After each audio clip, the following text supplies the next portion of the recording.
How you doing, folks? Normally the fucked up movie critic would be here, but he's not available right now. So you're going to be hosted by the Masked Ninja. Today I have a guest host. My guest host is No Name. Okay? That's pretty much his only job.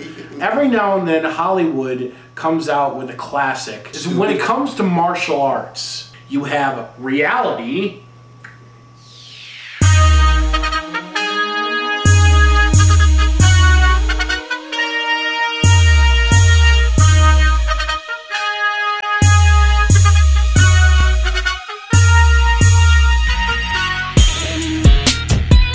Then you have what Hollywood gives us.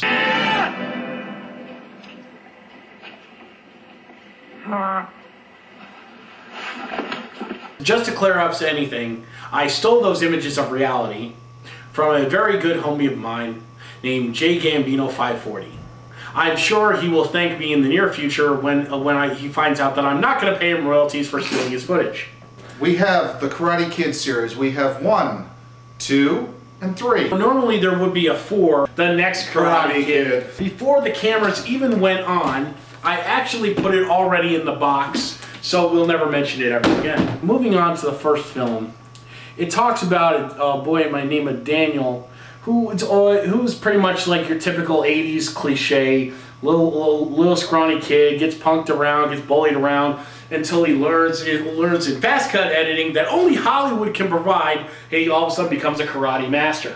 I wouldn't use the term master, but yeah, that just about sums it up in a nutshell. It's your typical Hollywood. Okay, let's suspend reality for 45 seconds, pretend somebody can actually kick the crap out of somebody else with about 2 months worth of intensive training. Don't you train in martial arts? I do, but I don't do the intense part. I gotta ask you a question. This is to anybody that deals in martial arts at any point in their lives. I gotta ask this question. Can you actually train on a stump on the beach and actually accomplish anything? Again, for our audience, reality.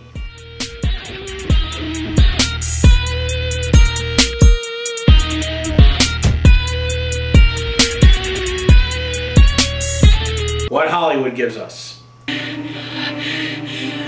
Wrong. Anyways, getting on to the movie review of the evening. Let's move on to Mr. Miyagi, portrayed by Pat Morita. That doesn't actually sound very Asian, does it? He actually is full-blooded Japanese, from what I understand. Although karate, he didn't know. I guess he had his scenes. He was actually a comedian. Yes, he was. Stand-up, and actually most people don't remember he was originally Arnold on Happy Days. If you ever seen Mulan, he was the voice of the Emperor, his last role before he died. Daniel San won the tournament, did that flying crane kick or whatever the hell that was, but they end up leaving for, it was Okinawa, Japan, and they're off to see Mr. Miyagi's little village where he grew up. Karate Kid 2 actually is a better sequel than Karate Kid 1. The only reason why I say that term is because of the fact that in Karate Kid 1, it was boy gets his butt kicked because of girl, boy sits there and decides to kick back, wins girl. In this one, it was American culture versus Japanese culture or Asian culture, whatever you want to call it. I also like the fact that he got his ass kicked so many times in Karate Kid Part 2. Honestly, it was well done, especially the scenes between Mr. Miyagi and his, I think it must have been 90 or 100-year-old father, whatever. Yeah, and his nemesis, Sato. Yes. Well portrayed, another Japanese actor, very good one. Moving on to Karate Kid Part 3, they brought back the original villain from the first one, the leader of the Cobra Kai dojo. He's been disqualified, discredited, completely tossed out in the wind. There really wasn't much to it. Karate Kid Part 3, I thought sucked. It was not a very original story. It's all a revenge story. And you know what? I'm going to end it right now by putting this in, well, I can't put it in the box because the box has been destroyed. Allow me, I put these things, movies like this, in my own little personal cell. I call it Oblivion. Alright, I'm the Masked Ninja, No Name, and we're going to say peace out, but most of all, Kwanzaa.